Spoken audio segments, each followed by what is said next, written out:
You were cut short. It was like your throat was cut. You couldn't really do anything. Why stay when all your promises were turned into lies as far as the locker room was concerned? But here you go now.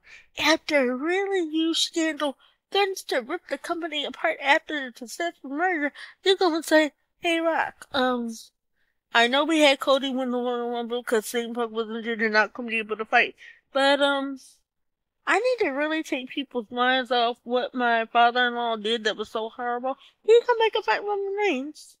We'll get Cody to be on board with it. I promise you everything will be good. So they work this out. The Rock comes back. Cody's supposedly cool with it. And the fans are pissed. Like I said, I haven't even watched it in ages. And I'm pissed. Because you don't do business like that. Vince McMahon and Triple H talked about what's best for business. That certainly wasn't best for business. You should have kept things as they were.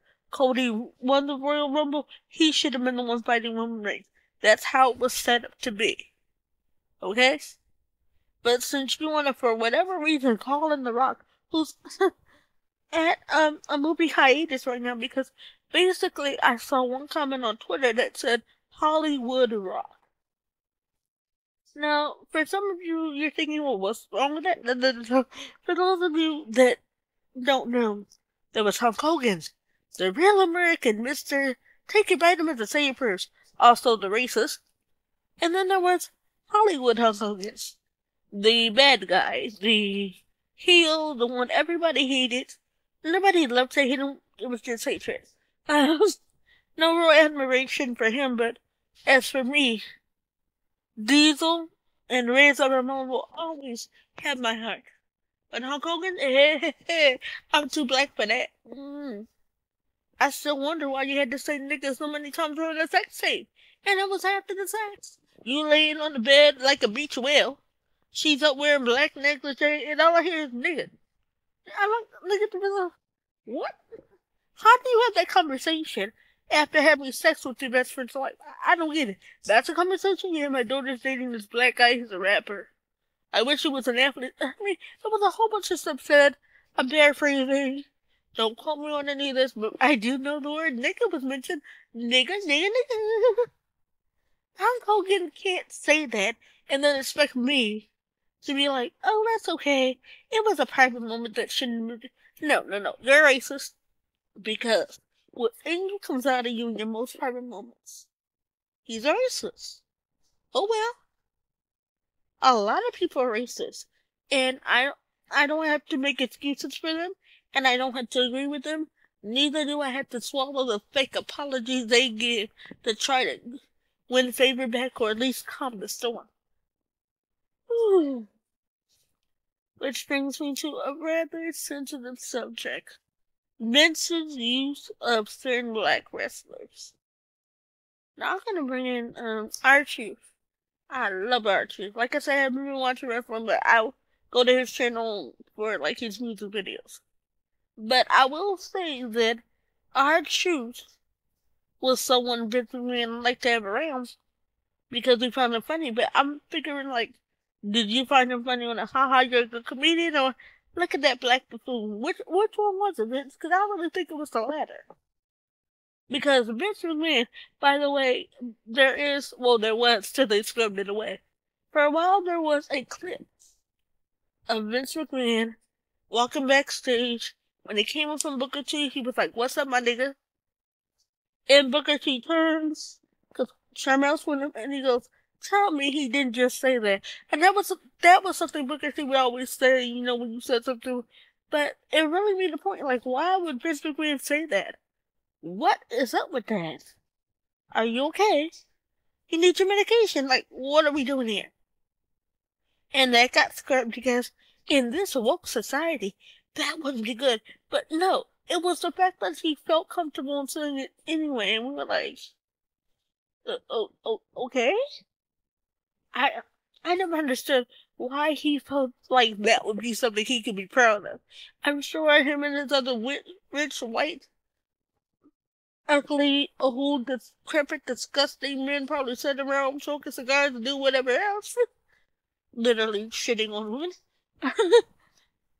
And they were like, "Oh, that's so cool. Must have felt like you were 25 being a man, huh?" Like, I can just hear the billionaires speak idiocy because that's all they're good for at this point. Men like Vincent Kennedy McMahon are dumber than dinosaurs and should have died out a long time ago.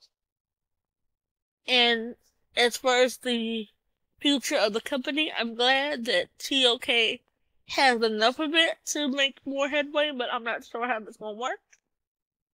I want to also say this. CM Punk needs to be banned from every wrestling company on the planet. Okay? Because I don't know why the WWE is... First of all, the WWE made fun of AEW for taking a whole bunch of wrestlers that they released in and making them bigger stars and showcasing what they could do without the shackles of Vincent's creative. So, I understand why the WWE would be bitter against AEW. I also hear people like Eric Bischoff saying that he doesn't respect Tony Khan. Newsflash, we don't respect you. We don't. Eric Bischoff, no. I've never respected him. Never in my life. Because I always looked at him as sort of some... what's the best way to put it? You remember Leave It to Beaver? You remember Eddie Haskell? Now, there are many Eddie Haskell types in this world. My husband used to be friends with one, and I kept telling him I didn't want that weasel in my house so often. But you have these people, and when they feel like they can get a leg up or, a higher position, even if it's only slightly, they will badmouth you even when you offer them a handout. Now, keep in mind, Mr. Bischoff, that you did appear on AEW TV. So, but now you don't have respect for Tony Khan. I heard it was about what Ted Turner comment. Listen, nobody has to respect that old decrepit dead Antichrist. Okay? He was horrible to Jane Fonda. Absolutely horrible. Like Vincent said, everything with the vagina. But but he's such a bad man, and I don't have any respect for him. Nobody respects you. We know who you are. We know what you do, and we don't respect you, Eric Bischoff. So I would politely ask you, keep your mouth shut. That's all. We don't even want to know you exist. We all have bad experiences with you. Just shut up. Shut up and let us play out, but you shut up.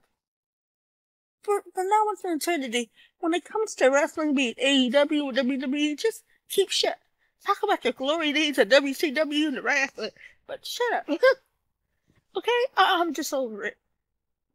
Now, I do have to mention something that I feel was done correctly.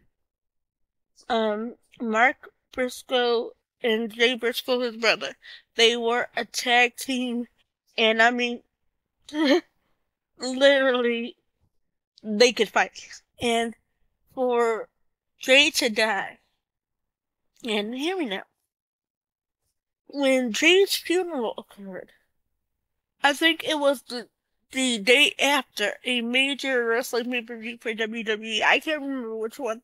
But as soon as they went done wrestling, Sami Zayn and Kevin Owens got on the plane, made it to the memorial service in complete funeral attire, and showed up properly.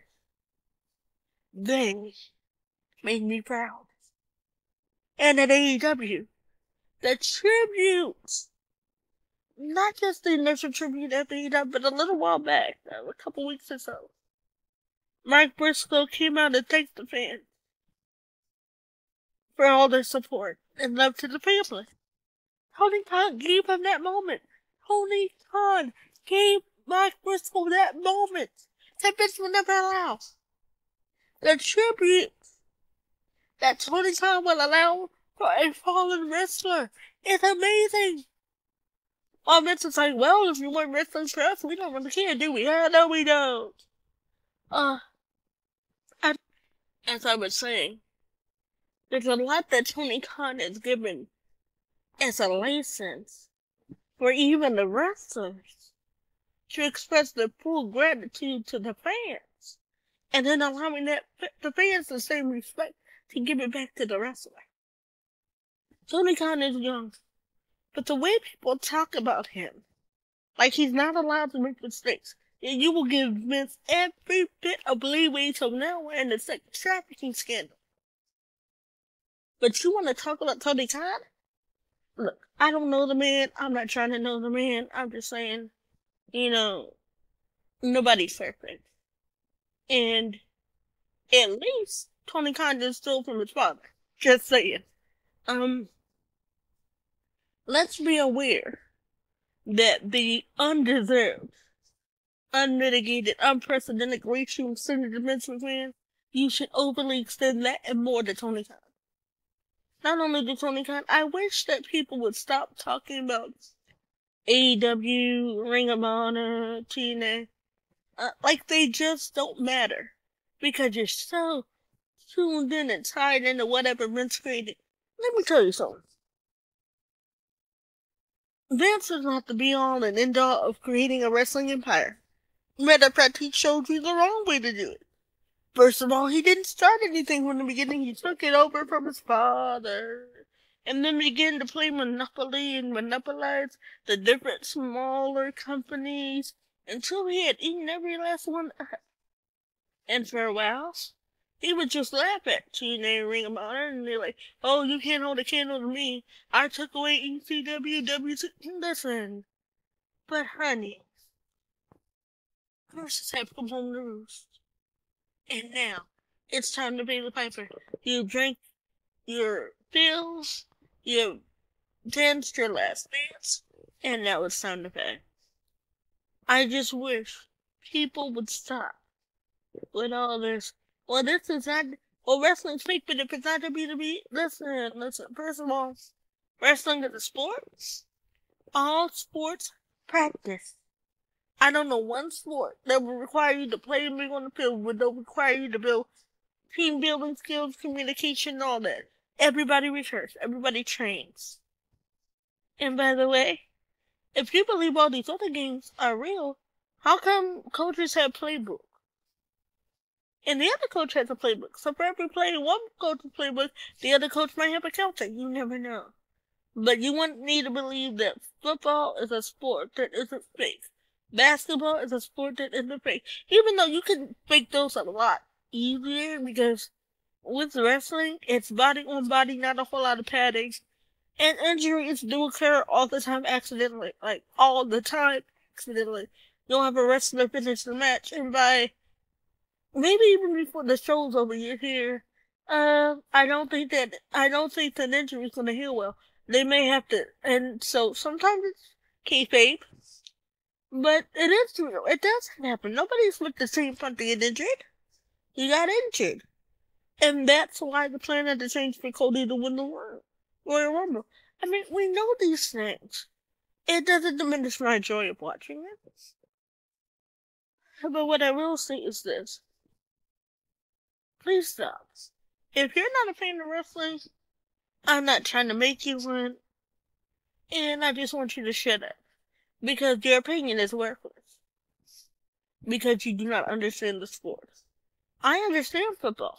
I understand basketball. I just don't like them. So I pretty much don't really have opinions. Other than they suck. Because I don't like them. And if that's your opinion about wrestling, all fine and dandy.